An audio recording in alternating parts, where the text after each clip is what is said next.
Good morning दोस्तों। जैसे कि आपको पता है कि हम लोग पॉलिटी सीरीज यानी कि इंडियन कॉन्स्टिट्यूशन भारतीय संविधान की एक सीरीज चला रहे हैं, जिसमें हम पहले 4 पार्ट अपलोड कर चुके हैं।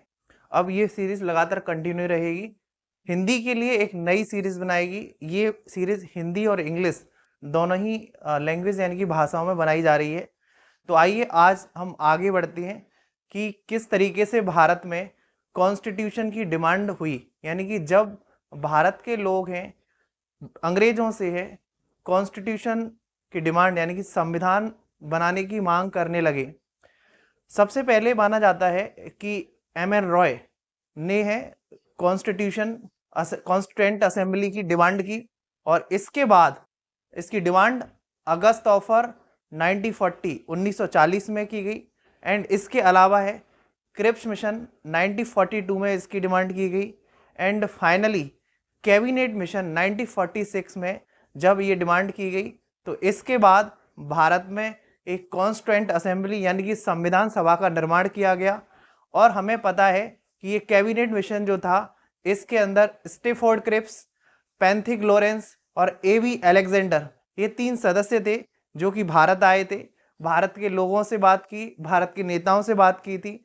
इसके बाद भारत के नेताओं और इस पूरे के पूरे मिशन के बीच में एक सहमति बनी और एक संविधान सभा कॉन्स्टिट्यूएंट असेंबली बनाने का एक फैसला किया गया, और इस तरीके से भारत में एक संविधान सभा का निर्माण हुआ।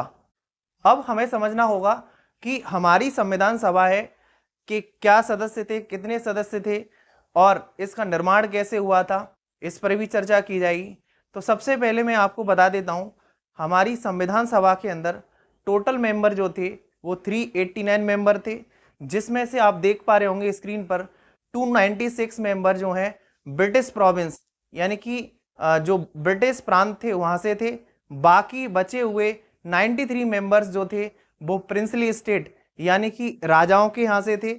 एंड ऐसा माना जाता है कि जब ये सवाल उठा कि हमारी जो संविधान सभा है उसको किस तरीके से बनाया जाएगा, यानी कि उसका चयन किस तरीके से किया जाएगा, तो क्योंकि पहले इलेक्शन हो चुके थे 1946 में, तो कुछ जो सदस्य थे वो उनकी संविधान विधानसभाएं जो थी यानी कि असेंबली थी, उन्हीं सदस्यों के माध्यम से कुछ सदस्यों का इनडायरेक्ट इलेक्शन करवाया गया यानी कि अप्रत्यक्ष निर्वाचन करवाया गया।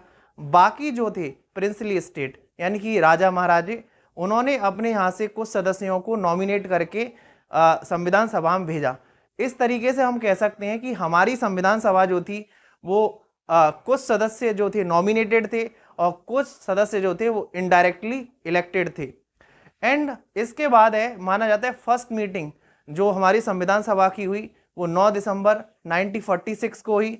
एंड इसके अलावा डॉक्टर सचिंद्रानंद सिन्हा जो है वो टेम्परेरी प्रेसिडेंट बनाए गए, और इसमें जो प्रेसिडेंट थे वो आपके डॉक्टर राजेंद्र प्रसाद थे, उनको बनाया गया था। इसके बाद हम बात करते हैं ऑब्जेक्टिव रिजोल्यूशन की यानी कि उद्देश्य का। इसी से बाद में जाके हमारे संविधान का प्रियम्बल यानी कि प्रस्तावना का निर्माण हुआ है। तो ये ऑब्जेक्टिव रिजोल्यूशन जो था 13 दिसंबर 1946 को नेहरू के द्वारा है हमारी संविधान सभा यानी कि कॉन्स्टिट्यूएंट असेंबली के सामने पेश किया गया, और उसके बाद 22 जनवरी 1947 को इसको एडॉप्ट किया गया यानी कि इसको स्वीकार किया गया। एंड इसके अलावा हमारी जो संविधान सभा थी उसने कौन सी चीज़ें एडॉप्ट की थी, जैसे नेशनल फ्लैग हमारा 22 जुलाई 1947 को इसको एक्सेप्ट किया गया। इसके अलावा हमारा नेशनल एंथम यानी कि राष्ट्रीय गान 24 जनवरी 1950 को एक्सेप्ट किया गया। एंड इसके अलावा आप देख पा रहे होंगे नेशनल सॉन्ग जो कि 24 जनवरी 1950 को एक्सेप्ट किया गया। कुछ फैक्टों की बात कर लेते हैं कि किस तरीके से राजेंद्र प्रसाद जो हैं हमारे पहले प्रेसिडेंट थे, एंड इनको 24 जनवरी 1950 को चुना गया था। एंड इसके अलावा इसी के बाद हमारा देश रिपब्लिक बन गया यानी कि हमारा देश जो है एक तरह से गणतंत्र बन गया, क्योंकि head of state indirect election से आया था। वो इंग्लैंड की तरह, वहाँ की महारानी की तरह कोई हेरिडेटरी पद नहीं था, इसलिए भारत जो है एक रिपब्लिक देश है, यानी कि गणतंत्र देश है। एंड इसके अलावा अगर हम बात करें 1950 में, तो हमारी कॉन्स्टिट्यूंट असेंबली का फाइनल सेशन था। एंड इसके बाद 24 जनवरी के बाद कोई सेशन नहीं हुआ। एंड इसके अलावा अगर हम बात करें ड्राफ्टिंग कमेटी की, तो डॉक्टर BR अम्बेडकर जो थे हमारी ड्राफ्टिंग कमेटी के चेयरपर्सन रहे। एंड इसके अलावा BN राव जो थे वो हमारी कॉन्स्टिट्यूशनल एडवाइजर माने जाते हैं। एंड हम ये भी जानते हैं कि हमारी जो स्वराज पार्टी ऐसी पहली पॉलिटिकल पार्टी थी जिसने कॉन्स्टिट्यूशन के निर्माण यानी फॉर्मेशन की मांग की थी। एंड हमारी जो कॉन्स्टिट्यूएंट असेंबली थी, जो हमारी संविधान सभा थी, उसमें टोटल मिला के 15 महिलाएं थीं। एंड इसके अलावा ऐसा माना जाता है कि हमारी कॉन्स्टिट्यूएंट असेंबली यानी संविधान सभा ने 26 नवंबर 1949 को हमारा जो संविधान था उसको एडप्ट किया, स्वीकार किया।